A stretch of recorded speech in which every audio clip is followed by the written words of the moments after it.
Éminence Thierno Madani Muntaga Tall, Monsieur le Premier ministre, Mesdames, Messieurs les ministres, honorables députés et membres du Haut Conseil des collectivités territoriales, membres du Conseil économique, social et environnemental,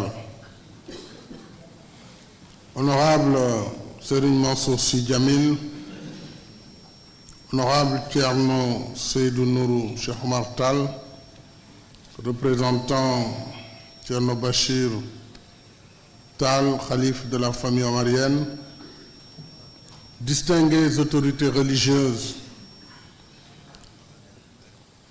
honorables membres de la famille de Cheikh Omar Foutiyou, autorités coutumières, chers invités, mesdames et messieurs,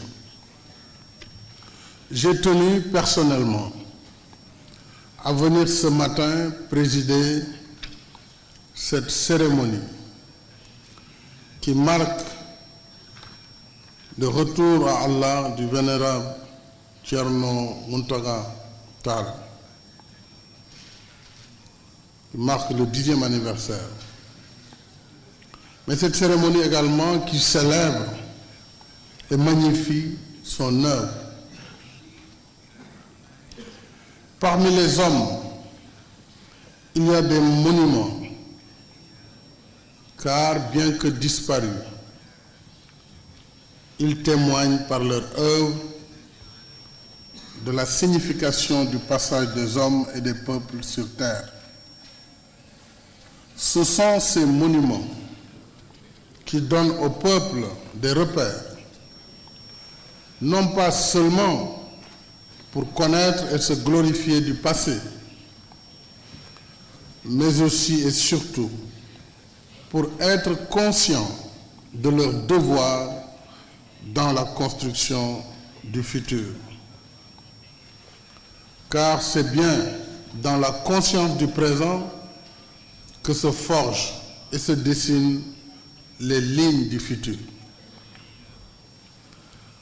Assurément, Thierno Muntaga Tall est de cette dimension que je viens d'évoquer.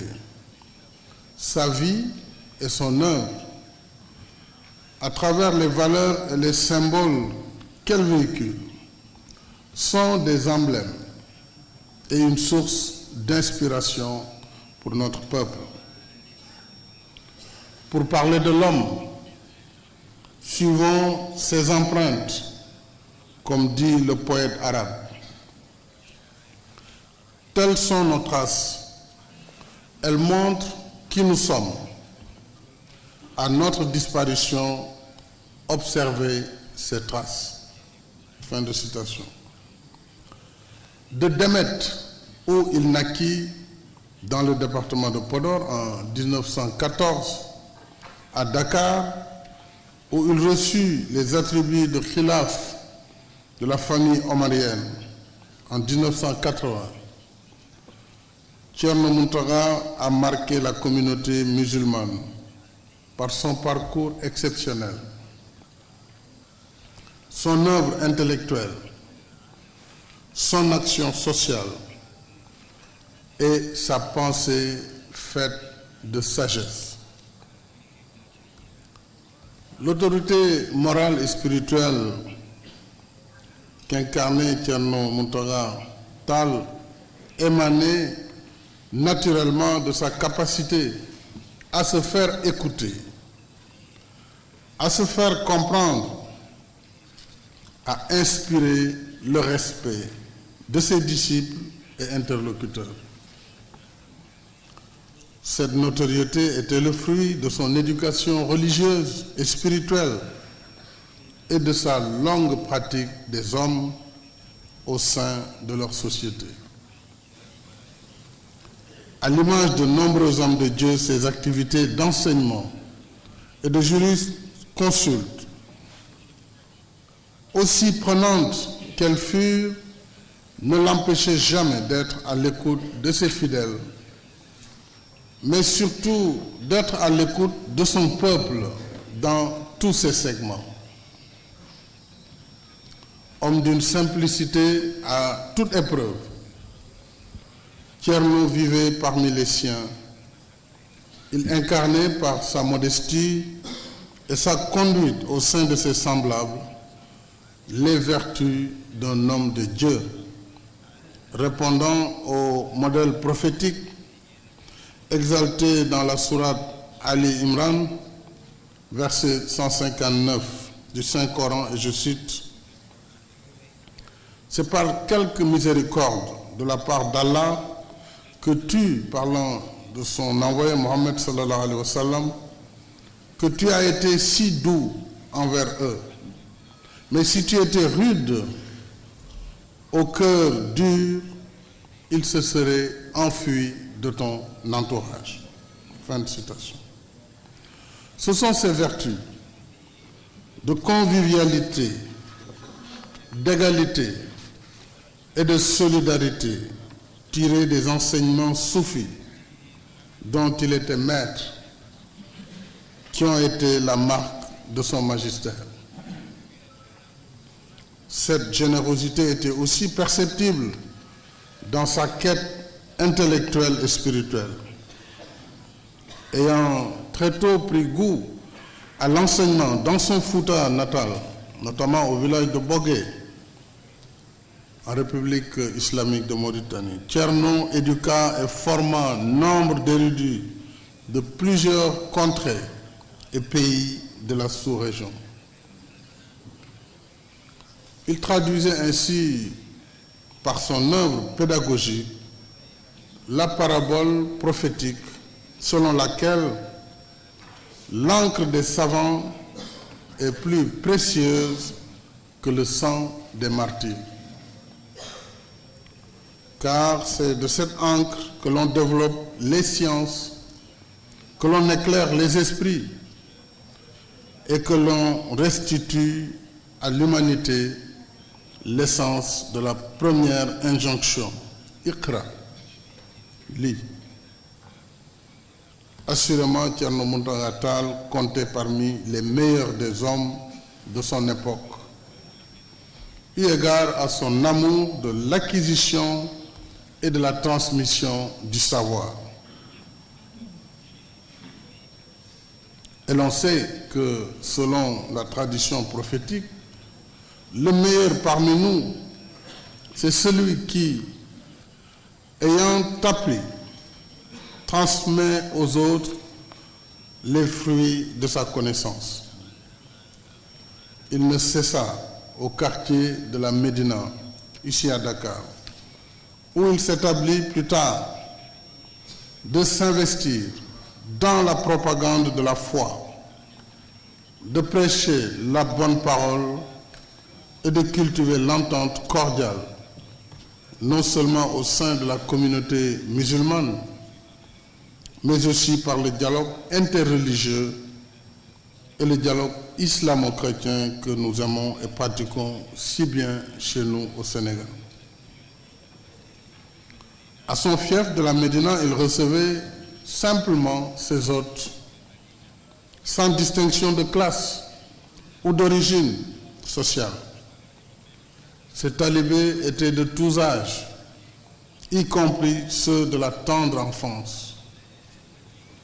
Voilà pourquoi son rayonnement va bien au-delà de la communauté Pulaar.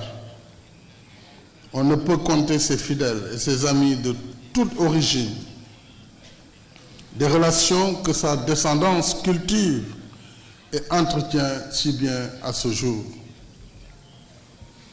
Je voudrais rappeler cette marque d'humilité qui lui valait à Thierno Mountaga de fréquenter chaque vendredi la mosquée de la rue Carnot, où il priait parmi les siens, derrière l'imam El Hajj Rawan Mbaye. Non seulement derrière l'imam, mais il était dans la dernière rangée qui faisait dos au mur de la mosquée. Et j'ai eu le privilège à maintes reprises, alors que j'étais encore Premier ministre, de partager des prières du vendredi dans cette dernière rangée adossée au mur de la clôture.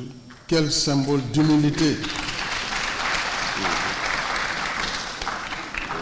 Nous nous souvenons tous de sa frêle silhouette au milieu des fidèles, écoutant les uns, consolant les autres et formulant surtout des prières pour tous et pour le pays et la Oumma islamique. En cela, il perpétuait les enseignements du prophète Mohammed sallallahu alayhi wa sallam, qui, toute sa vie durant, prêchait l'unité de la Oumma islamique.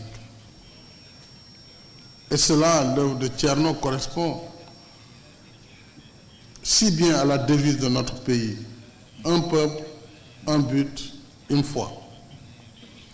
Homme de dialogue et de paix, loyal dans les engagements et fidèle dans les alliances, Thierno Mountaga Tall fit des bonnes relations un baromètre de ses rapports avec les autres familles religieuses qui le tenaient en haute estime.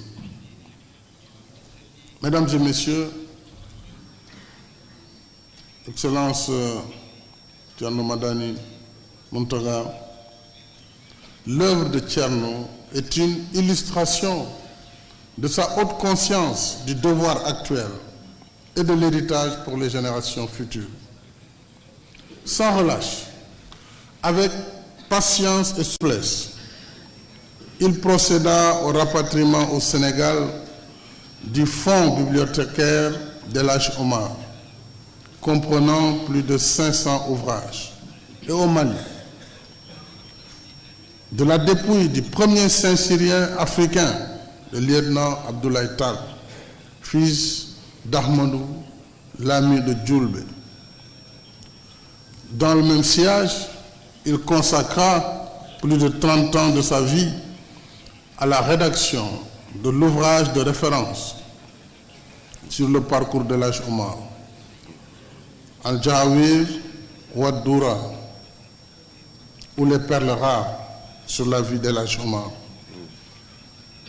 afin de rappeler aux générations actuelles et futures les sacrifices consentis par nos illustres ancêtres pour construire notre histoire commune.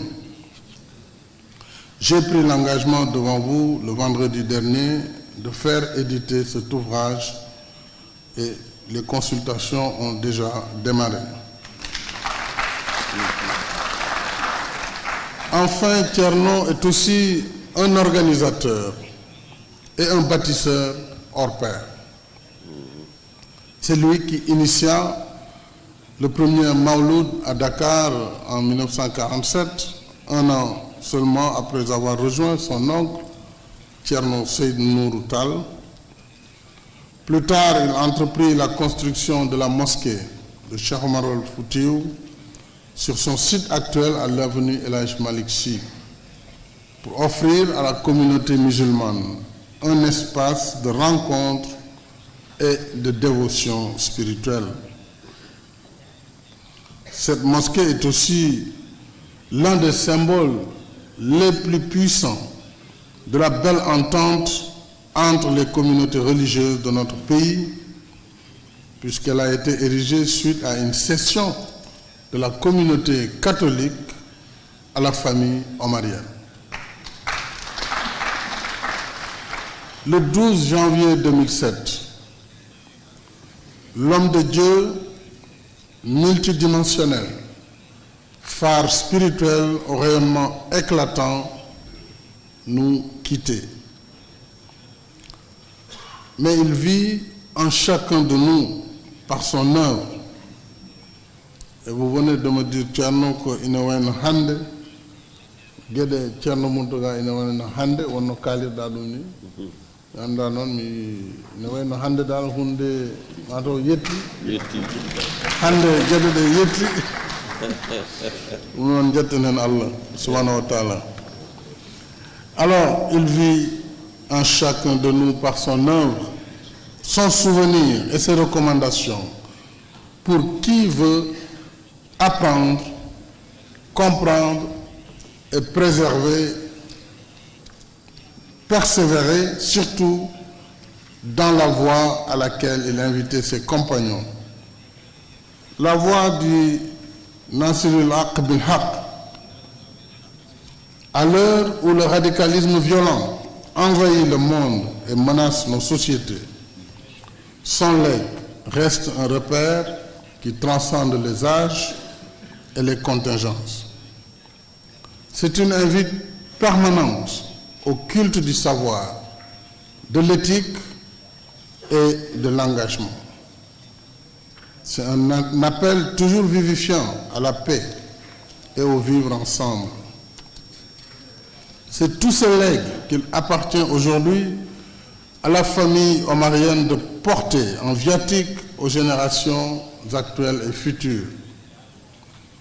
Je félicite Thierno Madani Tall qui, en gardien du temple, sous la guidance de son vénéré père Thierno Bassirou Tall, je salue avec déférence, assume aujourd'hui cette mission avec le soutien de ses frères. Je voudrais rendre hommage à Thierno Madani pour son engagement. Son engagement pour l'islam, mais aussi il s'est bien mis dans la posture du serviteur de la famille omarienne et de cette khadra. C'est une grande responsabilité pour qui connaît l'œuvre gigantesque de votre ancêtre El Hadj Omar Foutiyou. El Hadj Omar, le combattant de la foi. El Hadj Omar, le résistant à la conquête coloniale. Celui dont la fulgurance de l'action laissera à la postérité le titre glorieux de Kodo Subak Djomuru Nangehore. Celui qui, le matin, arrive en étranger dans une localité pour en devenir le maître quand le soleil est au zénith. Puis son œuvre que nous magnifions ici, à travers les enseignements de Thierno Muntaga Tall, éclairer notre destin. Qu'Allah vous bénisse et bénisse le Sénégal. Assalamu alaikum wa rahmatullah wa barakatuh.